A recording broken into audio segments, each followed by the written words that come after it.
Now, English competitors have spent the day inspecting facilities in Delhi for the Commonwealth Games. Scotland, Northern Ireland and New Zealand have all pledged to attend, but an Australian official says India should never have been made hosts.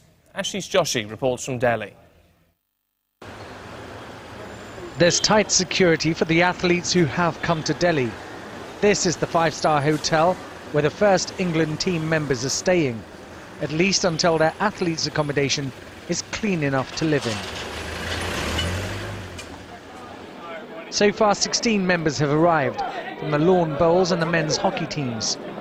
England is sending its biggest ever Commonwealth Games delegation, and over the next few days, hundreds more are due to arrive. Scotland and Wales are sending their teams too. But some senior athletes have pulled out, and there were serious doubts these games would take place at all. Squalid conditions, poor security and the threat of disease all cited as reasons. But now it seems the organisers are working to make it happen. England's chef de mission, Craig Hunter, has been in Delhi for more than 2 weeks. He's seen the worst, but reckons it is taking shape finally. If I was coming in today, I'd probably be in a completely different state to how I was, 10 days ago when I arrived. Masses of change, still more to be done, and we'll continue to work and press the OC, the organising committee, to deliver. We're getting there. We are getting there. The controversy is feeding the country's relentless news networks, and the pressure on India and the organisers is mounting. Publicly questioning India's suitability as a host doesn't help. They shouldn't have been awarded the Games. I think the problem is that the Commonwealth Games Federation is under-resourced. It doesn't have the ability, clearly the ability to monitor the progress of cities in a way that the Olympic Committee does. So far, no country has boycotted the Games. Instead, the situation is being reviewed day to day. The criticism from abroad and at home has been scathing, and that seems to have stung the organisers into taking some sort of urgent action. Improvements are being made, but India's had 7 years to get this right, and there's still no guarantee the next 7 days will produce the right sort of results. The cloud hanging over these games hasn't blown over just yet. India simply can't afford to let these games fail. Its credibility as a serious global player is now in jeopardy.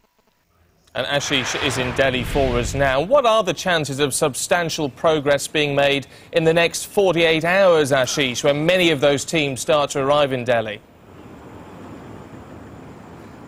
Steve, if you listen to people who have been inside the village and indeed who have been there for the last 2 weeks and saw what it was like then and to what it is now, they seem very hopeful, very optimistic, very positive that real progress is being made and will continue to be made up until we see the launch of the Commonwealth Games here in Delhi in 2010. Now, what it takes is more athletes to arrive, move into the village and really test the infrastructure in that village to the very maximum, really put pressure on it.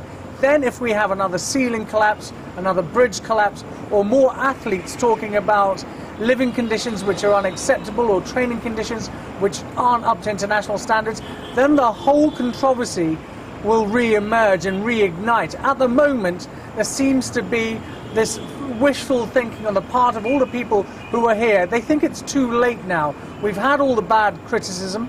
They're here in the country. They are taking part. And so everyone seems to be talking up the games and talking about how much work is going in to make sure that the Indians will meet their deadline. But all it will take is another bad episode, and then again serious question marks will be asked about India's ability to host these games. Because remember, all the countries who have said they are sending their athletes, they've said we're reviewing the situation on a day-by-day basis. And that's pressure on the Indians. OK, Ashish, thank you.